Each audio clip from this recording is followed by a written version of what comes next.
All right, y'all. Welcome to the Unfazed, Unedited podcast, where we provide commentary on complicated topics in an uncomplicated format. I'm Dr. Shaunna Payne Gold, and I go by she, her, hers, and I'm here with Dr. Lisa. How are you doing, my friend? Doing well. She, her pronouns. We are just cloudy today, so Awesome, awesome, just for awesome. gotta get in the Rocky Mountain weather forecast, right? Exactly, exactly. Well, I've just come to assume that I'm going to be the opposite of whatever you are over here on the East Coast, Lisa. So you just, you go with what you got, but I'm probably going to be the opposite. So, but good to see you as we dive into another episode. I cannot believe it's the middle of May right now. And, Nope. we have a lot to look forward to this year, as we've talked about before, but we have some good, juicy topics for today. But let's get into our word of the week. Lisa, let's tag team on this one. Tell me about hmm the hmm word of the week. I've heard it before, but I'm learning more of the history behind it. Yes. So bystander effect. So I guess it's more of a phrase or concept than it is a word, but the bystander effect essentially it originated from in the 1960s. A young woman named Katie Genovese was sexually assaulted and murdered on her doorstep or close to her apartment. And some enormous number of people, like over 25 people in the surrounding apartments, heard, saw, um, some other, witness to it. And everyone thought that someone else would call the police, and no one did. And so while a couple of people, it sounds like, shouted out of their windows and the perpetrator left, he came back, and ultimately Kitty died. And so she would have survived if even one of those people had called. And so it's a social psychology term, basically, the bystander effect, meaning when you have a high number of people who are all witnessing the same thing, often a negative thing, people are like, someone else will do it. Someone else will address it. I don't need to.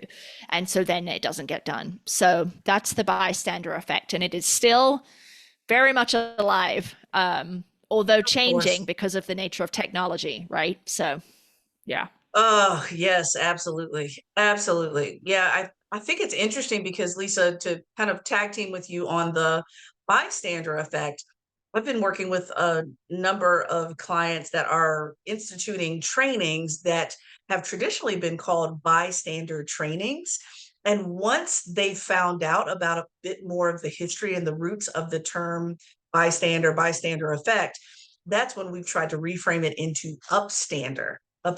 And so instead of, you know, witnessing something and actively choosing to not take action, an upstander is exactly what we would prefer, which means someone who recognizes the behavior or sees someone in harm's way, and then they are proactive to intervene or address the situation. And we know that comes with a lot of nuance, especially based on your identities.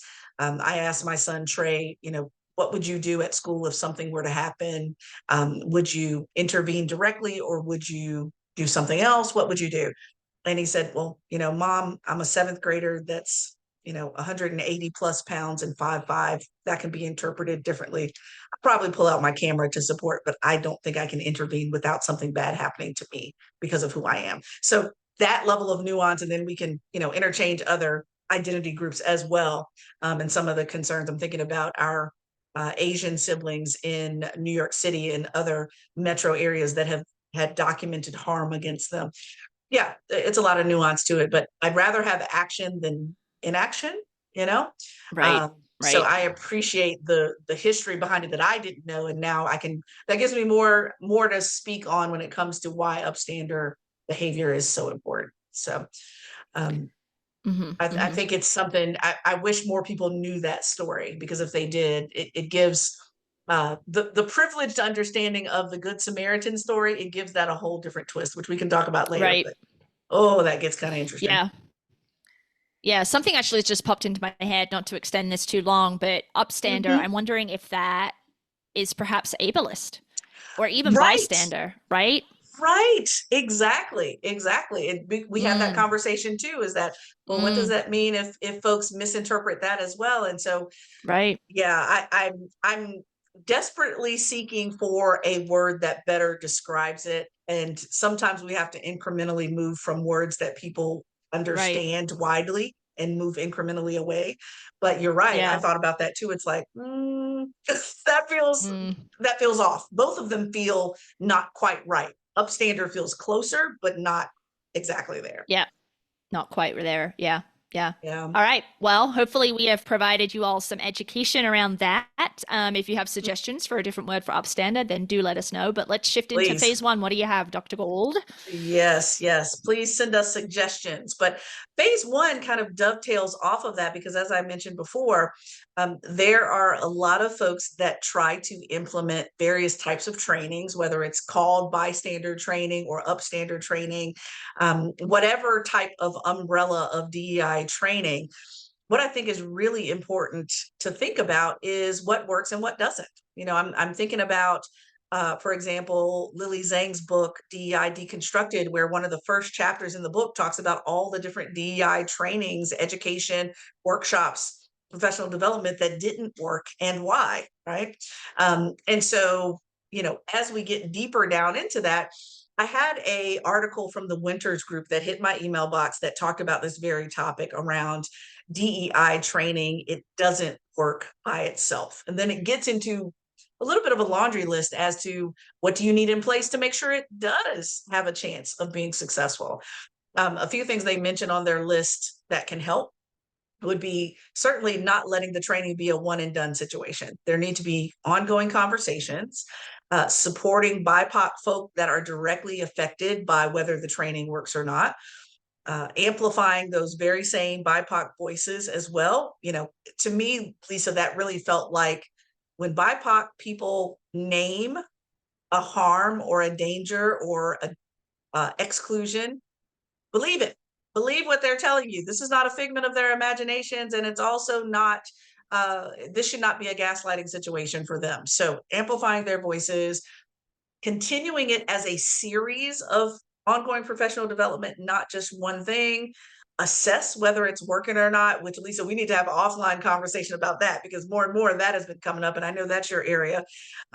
Implementing an accountability process, and then also recognizing that the work is going to take time.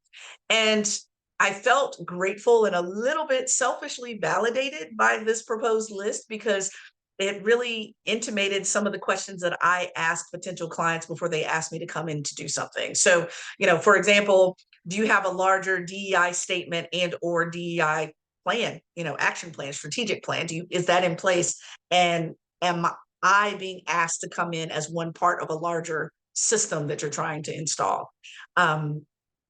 What representation is in your organization already, and what have they voiced as a need for the organization? Assessing it, definitely. And then usually, I know a lot of people can selfishly think that this is like a capitalist perspective of saying this, but this needs to be a series of some sort, not just a one and done. This is not just for Shaunna and Lisa's bank accounts. This is, we know from the outset, if you call us in for an hour to fix the world, we know it's not going to work. So what does the series of events look like? And then hopefully there's accountability in the form of policy. Flat out. I mean, you can say at the end of the training all day long, hey, find an accountability partner and work together on XYZ. Some people will never behave appropriately based on the training if there aren't policies and implementation that are implemented in such a way that there's some blowback as a result of bad behavior. Yeah. Every time I read a policy that says I'm grossly generalizing this, Lisa, as you know, but if there's a policy that's written that says we must be inclusive, yay. The first thing you and I probably think as we're reading the policy is, okay, so what's going to happen when people don't? What's going to happen when people are not inclusive? Because it's going to happen. And there's nothing in this policy that holds anyone accountable to this. So I felt like the article was brief, but gave a really nice intro to an entire ecosystem that needs to wrap around DEI training. And people just need to think about what that is. Yeah. I mean, I think that training is often thought to be the panacea for a lot of ills, right? I mean, I just think about it in my work around violence against women as well, is that, well, let's just have people come in and do a training on that, right?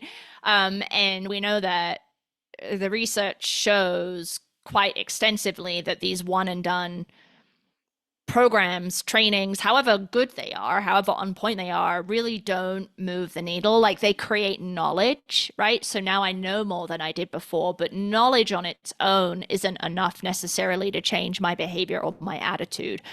And that's where that ongoing piece that you talked about comes in. And I think that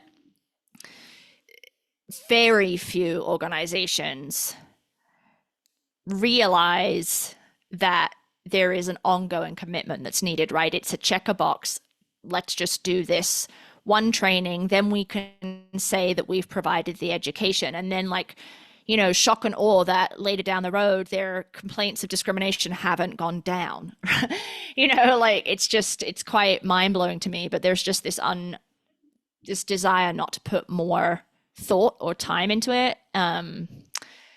Yeah, and I don't know. I like the assessment thing is such a big deal for me because like people will say, we're going to have Shaunna come in and she's going to do this 2-hour training on how to create inclusive workspaces.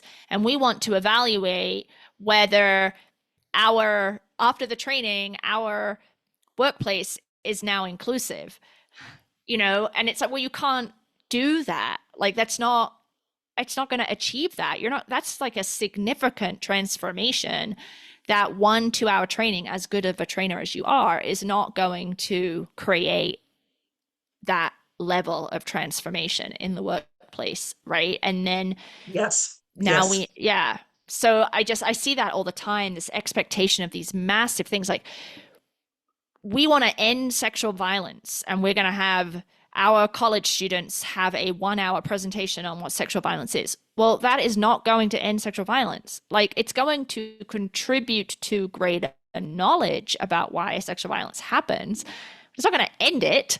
And you couldn't even show that, right? You couldn't even say this 1-hour training.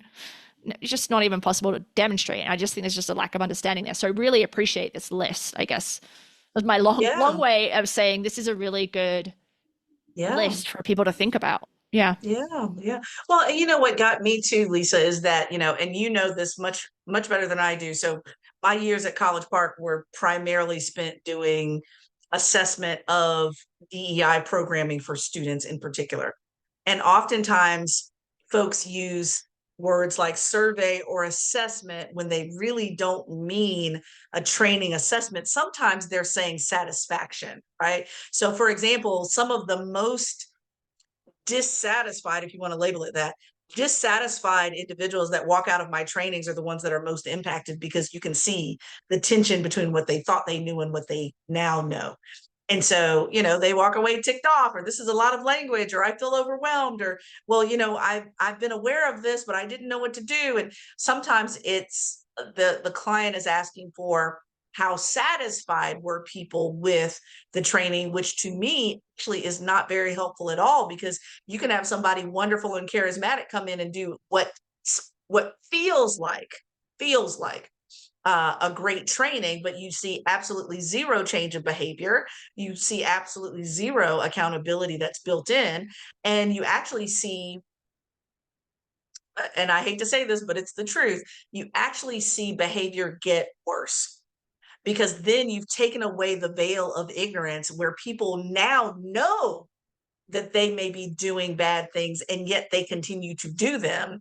And BIPOC and other folks that have been marginalized for decades are looking like, oh, this hurts even more, because before I could at least give you the out of ignorance. Now you're not ignorant, and you're still behaving badly. And so you don't want to put yourself in a situation where you're paying gobs of money for people to come in and do really good trainings that are not going to be successful because you didn't have infrastructure.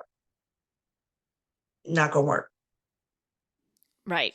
Right. I mean, it's the whole package, isn't it? If you really are Yeah. committed as an organization to changing your culture, committed to the professional and personal growth of your employees, then the only way to go about that is to do this whole wraparound list of things that you have suggested here and constantly evaluate over time, right? And see where the changes are happening. Are they sticking? Like, how are people kind of engaging with the environment? We talked about belonging last week, right? Like, what metrics can measure that, and is that feeling of belonging going up among people who generally have not felt like they belonged in the workplace? So I just think it's lip service. I just think, like so many other things, we'll just have the one and done training. It's just, like I said, the check a box, and it doesn't. I just don't know what you like. If you're expecting something more than being able to check a box to say that you did the DEI training, then you are delusional, right?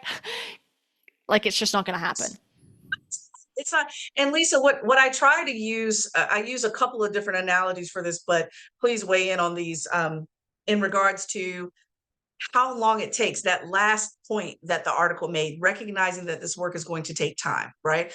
So I remember, this is going to age me, Lisa, here in the United States. I remember when seatbelts were not mandatory and you didn't have to wear a seatbelt, and everybody bitched and moaned about that initially.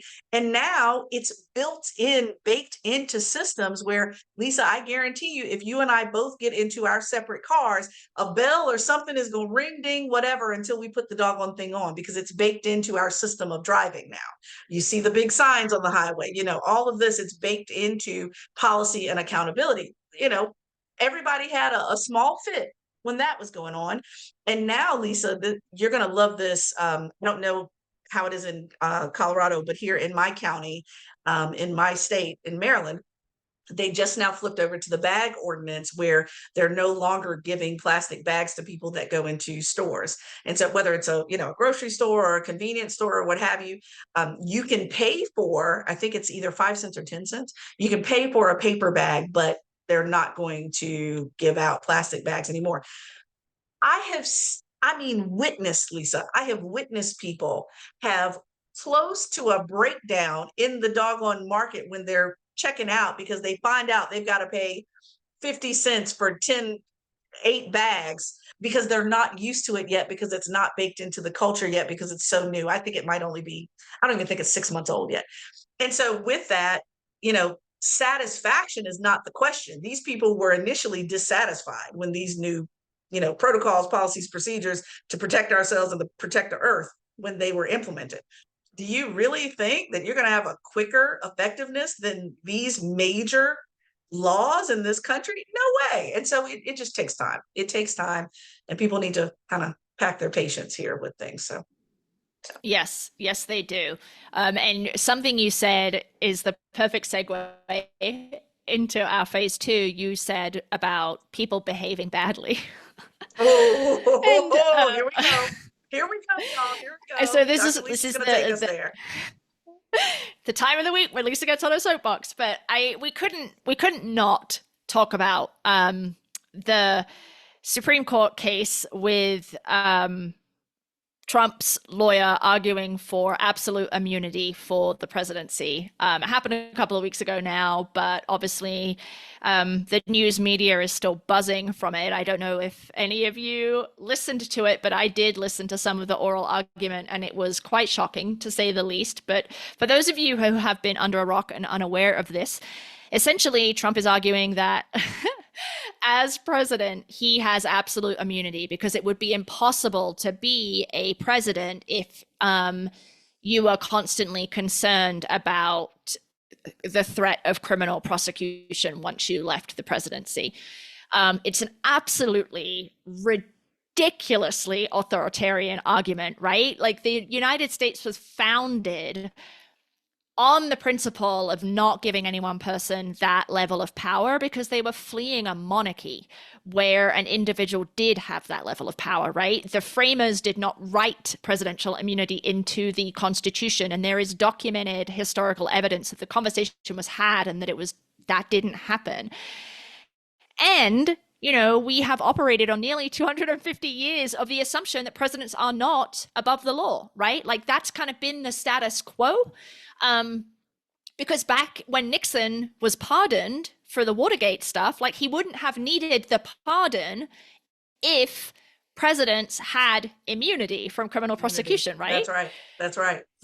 So it's been operating just fine without any malicious prosecution over and over again for the last 250 years. Anyway, so the conservative justices were essentially indicating that if the president didn't have some kind of immunity, then they would be in the future, all of these presidents would be subject to malicious prosecution, which is just ridiculous because it hasn't happened for 250 years, right? And it's happening right now with Trump, perhaps because he is a uniquely criminal person, right? Like, he is so uniquely different from any other president that has come before him, like not wanting to go through a peaceful transition of power. Like, this has never happened before, right? So it's not whether or not this person has presidential immunity, it's because of who he is, and that those systems and the infrastructure is not there to support democracy. Anyway, so it's just mind-blowing to me that we are even at this place, because the Supreme Court is likely going to drag their toes. What is that phrase? Drag their heels. Like, and they're not going to release a drag their feet. Thank you. I'm like, toe, heel, what is it? And you're like, it's feet, Lisa. Feet. Just feet. They're going to drag their feet in giving the ruling, and likely that ruling is going to send it back to the district court, where the district court is going to have to determine what is the difference between an official act and an unofficial act, which means there's going to be fact finding at the district court, which means they're going to come up with an answer to that, which Trump's team are going to challenge. So then it's going to go up to the appeals court and back up to the Supreme Court. So essentially, regardless of what happens at the Supreme Court, Trump is not going to go to trial before the election for the insurrection, for orchestrating an insurrection. And no, it's just not going to happen now. So so the Supreme Court has interfered. They have basically interfered in the election, which is, so I'm like, absolutely, like, what the hell is happening here? And there's lots of opinion pieces about it, so you can go ahead and read some of the ridiculousness. Like, is it an official action if the president uses the military to assassinate a political That's foe the one who I they saw. believe to be corrupt? Yep. That's the one I saw. Yeah. That's the quote, the exact quote I saw. Yes. I know. And Trump's lawyer was like, well, yes, it could be an official act. I mean, like, what? Like the president could initiate a coup, which he kind of already did. He already did. And then you've got these conservative justices. Yeah. So to me, that sounds retroactive, right? So it would then, for a president who is unprecedented in most of his actions, that would then retroactively point back to an insurrection that would have been legal. Right. Incredible. Yeah, I mean, it's just mind-blowing to me.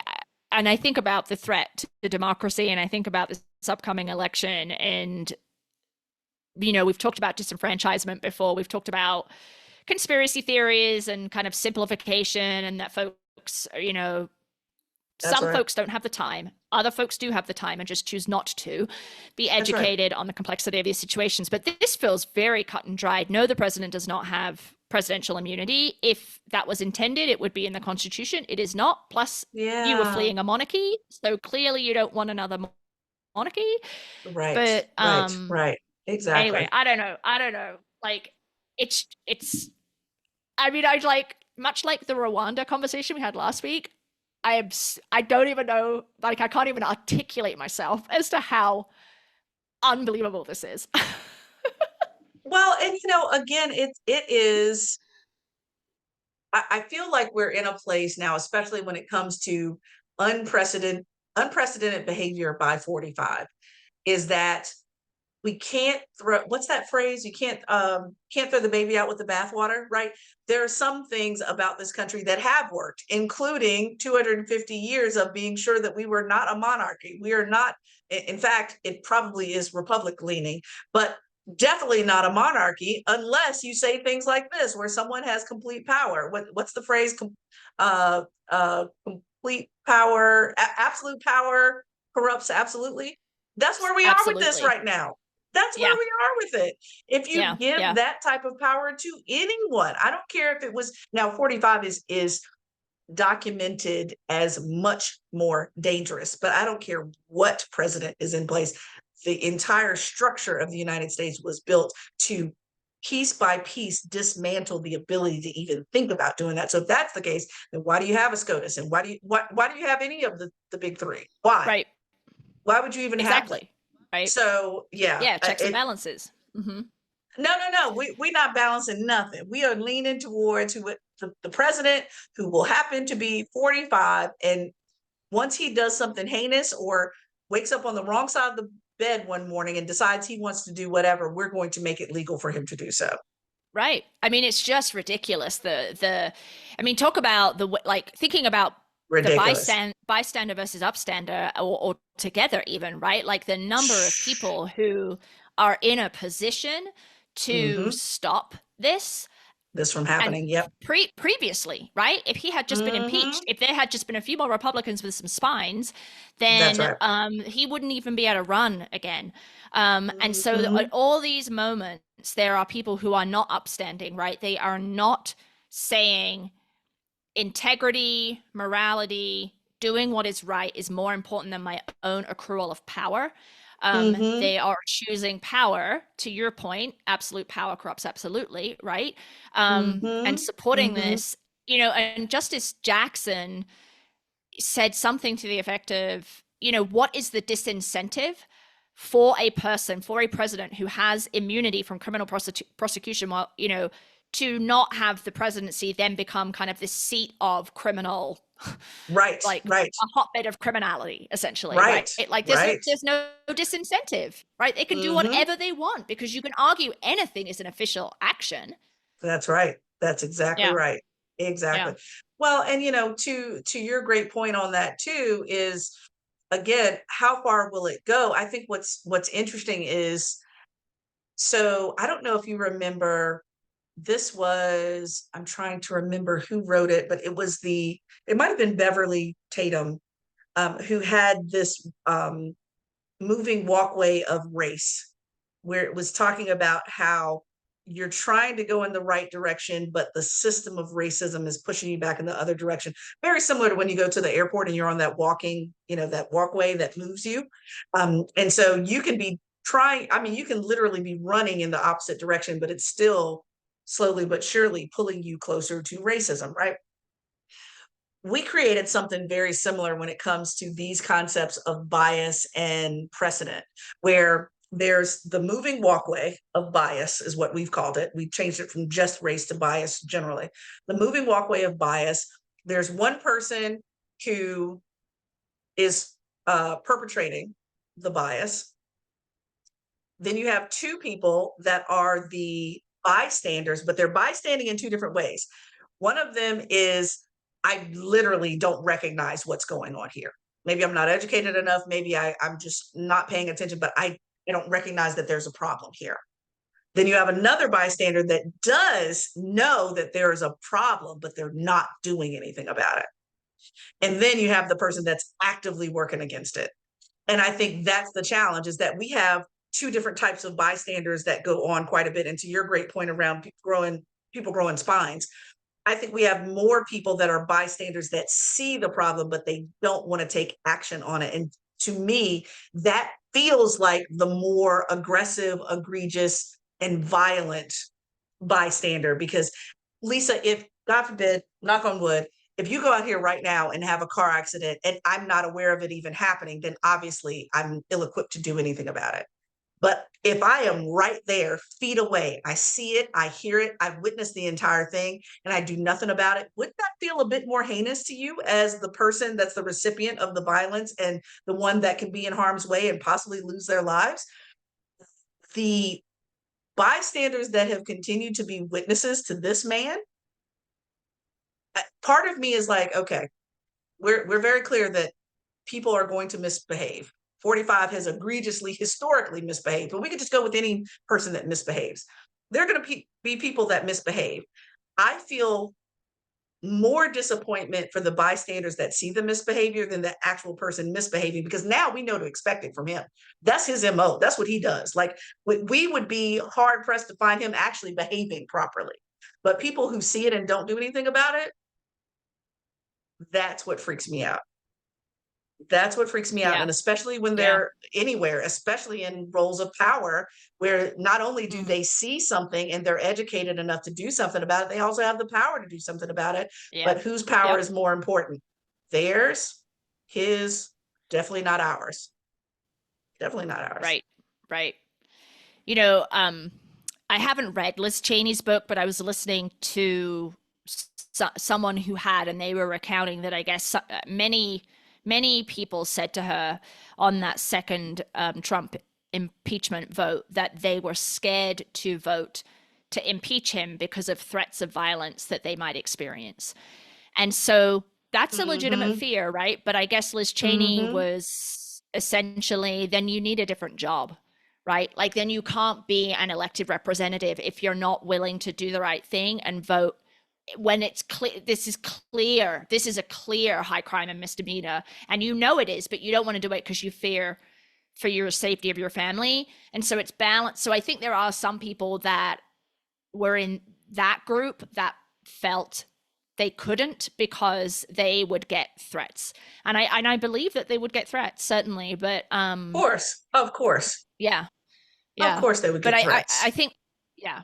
I mean, I don't know how to reconcile that, but I think that there are too many people, the Supreme Court included, that are just willing to intervene or not intervene in a way that simply enables this egregious monarchical behavior that is the antithesis of what the US was founded upon. I mean, there's a lot of flaws in how the US was founded, right? But being an anti-monarchy is not one of them. So, Yeah, yeah, yeah, yeah, yeah. yeah, And going back to what we were talking about before with the accountability piece, again, it feels like, hate to say this, but it's true. It feels like what Trey tells me all the time about bullies at school. There's the main bully, and then there are people that tolerate the bullies. And then there are people that support the bully. And so will the bully be held accountable, and the people that also support or at least don't prevent the bullying from happening? Because when I think about it, we alluded to this in a previous podcast where we talked about uh, bystander, upstander, but also Good Samaritan law in certain states, where if you witness, whether it's a car accident or whatever it might be, then and you don't do anything to help the person, whether it's call 911 or otherwise, then you too can be legally responsible for that death or what have you. And I always wonder about that when it comes to the stories Trey tells me about bullying at school.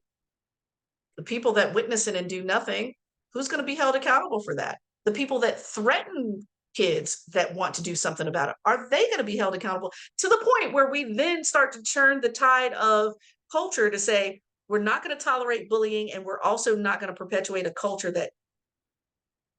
that ignores, I was about to say turn a blind eye, Lisa, I caught myself, that ignores bullying. How do we make sure that we stamp out that culture so that everyone knows that everyone is responsible for not tolerating bullying or bullying situations? We're all in it. I want to know who's going to be held accountable for those, death threats that are sent to XYZ's home. If you can find out who it is, let me put it that way. yeah, Um, yeah, yeah. mhm. I just think, yeah, we have obviously raised a number of questions related to this immunity case here, and there Yeah. are countless others. So, I mean, to our episode a few weeks ago around the original meaning of woke and staying woke to racial oppression and police brutality, I'm going to take that and apply it to this situation a little bit. Like, stay woke, right? Because the Supreme Court, our legal system, our politicians are slowly, quietly, and sometimes not so quietly subverting democracy. And we are all standing by, and it is happening. Like, the train is just passing us by, right? Like, you have to be alert to it. So be awake, right? Like, that's really important, because that is going to affect each and every one of us as this Mhm. deteriorates. Yeah. Absolutely. Absolutely. As we go barreling into May, June, and November. Yes, absolutely. Absolutely. Well, let's dive into phase 3, Lisa, which is exciting for us DEI nerds and geeks that love language and love all of these concepts, right? So There is a book that's coming out, but I want to kind of take a couple of steps back before we get into the book itself. But if you have an opportunity, go to the website Conscious Style Guide, CONSCIOUS, Conscious Style Guide. And Karen Yin coined this language in 2015 around conscious language to describe the language that's rooted in critical thinking, compassion, using these words and language and really making conscious decisions about how to use language in specific contexts. Okay. And the reason why I feel that's so important is because Karen Yin, she even specifically states that there's going to be language that, frankly, there is like no way not to offend people. And I so love that perspective of non-people pleasing, because I get that a lot in training. I get that a lot in organizations where it's like, okay, Shaunna, how can we say the same thing you just said in such a way that we offend the least number of people? And I'm looking like, here's my unbothered face. Do you think for a split second I care about momentary discomfort or offense when there's droves of people that are consistently offended, harmed, hurt, and danger, and you're having a problem with a 4-hour training, a 2-hour training? Least of my worries. Like I'm trying to take the I don't give a shit face off, Lisa, but it's hard to do it when they bring up the offense piece of it, because again, any type of understanding new information or education is going to rattle anyone because it's a new introduction to what they thought they knew. So all of it is going to be somewhat unsettling because it's new. So anyway, to that point, Karen Yin makes sure that she frames it by saying that, yes, people are going to be offended, but the questions that we have to ask ourselves when we're thinking about using conscious language is, first, what are my assumptions about the audience itself? What did I think I knew about them? Will this language cause harm to historically excluded communities? Big one. And then how will history alter the impact of my language choices? Now, that hit me really hard, Lisa, when we talked about the entire timeline of woke and how it started embedded in music and then just Yes, carried on, yes. right? Oh, Hmm, awesome. hmm. Yeah, So, with that, I think what's really important is not to worry too much about who's offended, because again, the point is to lift up historically excluded communities in ways that are thoughtful, respectful, and cause the least amount of harm to those folks. Folks that are in privileged groups that are offended is a different matter from harm. And so I think we need to kind of splice that up a little bit. And so, given that this movement and the website and the newsletter has been going on for several years now, and now Karen is dropping a book, I am so hype about this. The Conscious Style Guide, a flexible approach to language that includes, respects, and empowers. I'm so excited about this because, Lisa, you and I talk language all the time. And a lot of the consulting work that I've had has been around language. What word should we use here? What language should we use here? Lisa, you and I both know that if we did a training on one particular topic, we would need to use different language in Colorado, Maryland, North Carolina, Texas, Florida, California. Same major concepts, but different language. And so I'm just over the moon excited that we have someone that can guide us through just the thought pattern without giving us the answers, quote unquote, because there are no hard, fast answers to language. right, right. Yeah, I mean, I like the point you're making that um, as someone who is trying to be conscious in their language use, that is not the same as choosing language that will not offend a single person, right? Like being conscious about my language choice is putting thought into the words that I use, but that's not the same.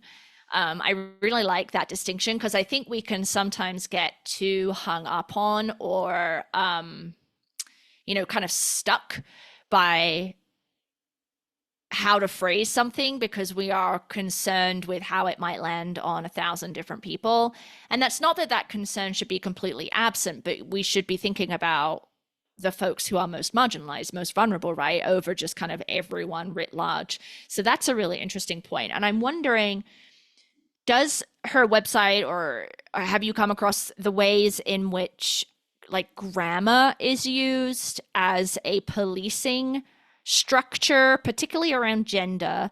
But I'm also thinking around capitalization, right? Because we've talked about this before, and we may have talked about it on the podcast, I don't remember, but the ways in which do we capitalize white as in white racial identity versus capitalizing black as in black racial identity, right? And the reason why capital B black is used and small lowercase w is used, right? Because it's a political choice, but it's also a grammatical choice, and the ways in which systems of grammar are kind of born of white supremacy, male supremacy. Like, is that part of this conscious style guide, but beyond word choice?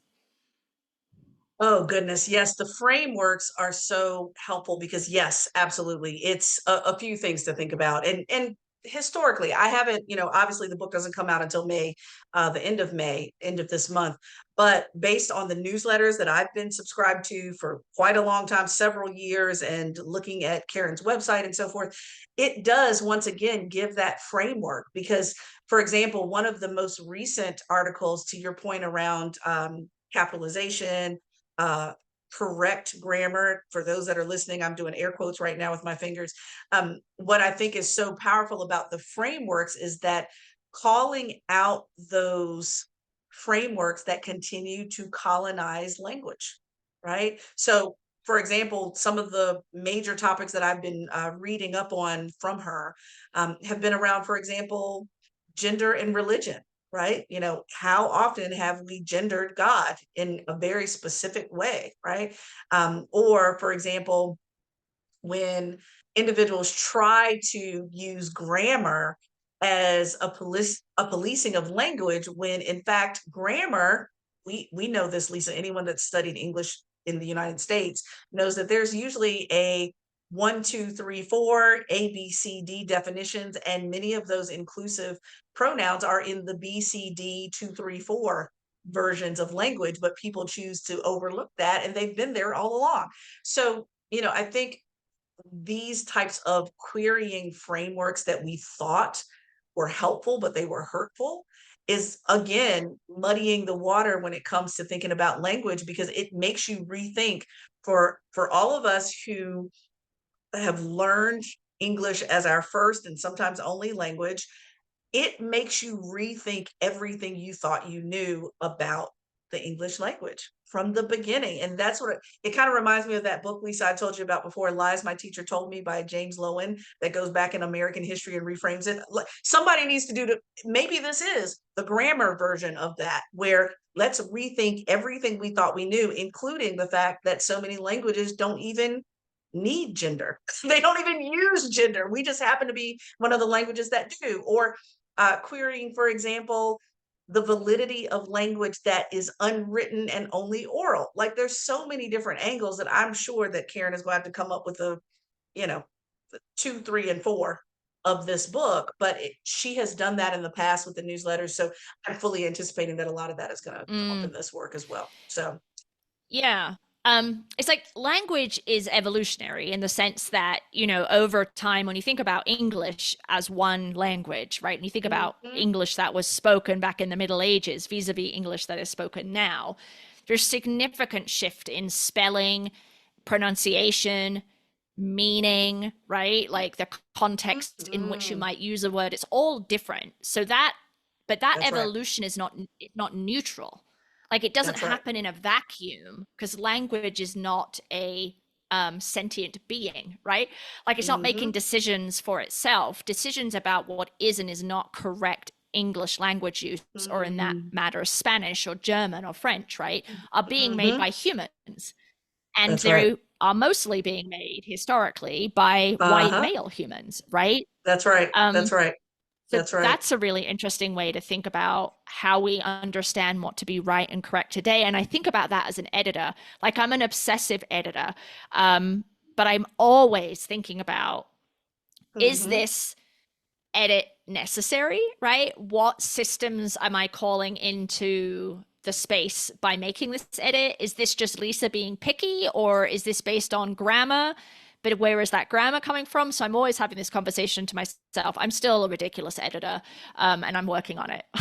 It's But no, something but I you're am bringing working up a on. great point, though, that, you and I both know that people of color are often over edited. So that's something that's come up in the research, of course.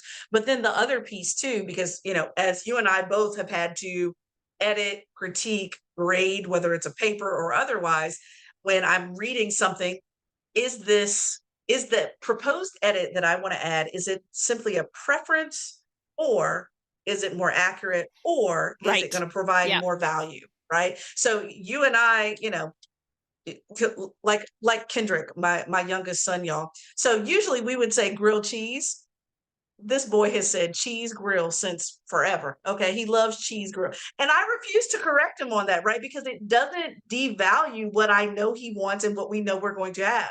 Cheese grill, grilled cheese, it does not take away the value. Now, someone that may want to be grammatically correct may try to critique that. And at the same time, does it really devalue what we're really saying? Not necessarily. It just may simply be his preference to say cheese grill over grilled cheese. And so I think about that all the time when I'm editing or even just writing, and I'm editing myself on things like, does that make it, Yeah. does that add value? Maybe not. Right. Um, Right. and I think what's so powerful too around that first point of the book that's forthcoming is what audiences, right? What audiences are we talking about? I remember this was a few years ago. I read her article specifically on language in reference to young people and how the language was embedded with predisposition to certain things around young people, young kids, small kids, right?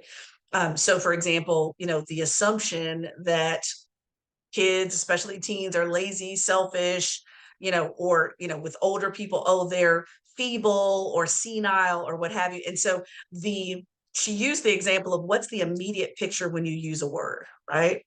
So if we said someone was feeble, the first thing in most people's minds would be thinking of an older or elderly person, not a young person or a person with a physical disability, right? And so how age is embedded in language and how we can continue to uh, dismantle that in language. Like even with a lot of the legislation on bullying, for example, growing up, I know for me in school here in the United States, bullying was not, it was happening. Let me be very clear. It was happening, but we didn't have language to describe it.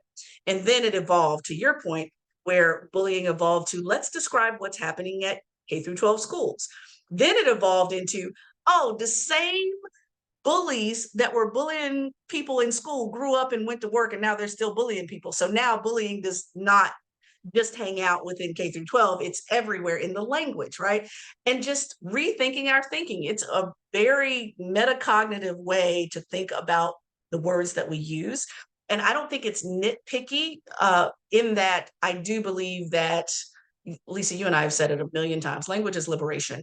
And if we don't get very clear on what language we want to use, how we want to use it, the most excluded people using the language that most accurately describes their experience, then we're all going to be disenfranchised and we're all going to be limited in a lot of ways. So I'm just super excited about this book coming out and cannot wait to kind of put it on my shelf as a reference book, because it's like I mentioned, it's not going to give us the answers, y'all, but it's going to give us Right. some food for Right. thought around how to thoughtfully choose words. And when questioned about those words, we can have a thought out, critical answer to why we chose those words. I think that's important. Hmm. Yeah, absolutely. So just for recapping, May 28th, that Mm-hmm. book drops. We will also include a link to the website so you can see that and sign up for the newsletter of the Conscious Style Guide Mm-hmm. website. But I think that's a great place to end. So, Shaunna, where can folks find us? Yeah, so you can find us certainly on YouTube at Unfazed Unedited. Go to Apple Podcast or Spotify. Both of them, you can actually leave a review there. So please do that. We've been there now for almost 3 years, Lisa. So Apple Podcasts, we're there. Instagram, LinkedIn, our email address. If you have a question or if you have a word that you would like for us to use as word of the week, email us at info@unfazedpodcast.com. And of course, our website is the catch-all, unfazedpodcast.com, where you can access our new shows, old shows, anything related to us. And if you liked this week's episode, please don't forget to like it, subscribe, leave a review, share it with your people, okay? Friends, family, coworkers, and anyone that happens to be in this phase of your life. Until next time, Dr. Lisa, we're out of here. We're out of here. Stay awake.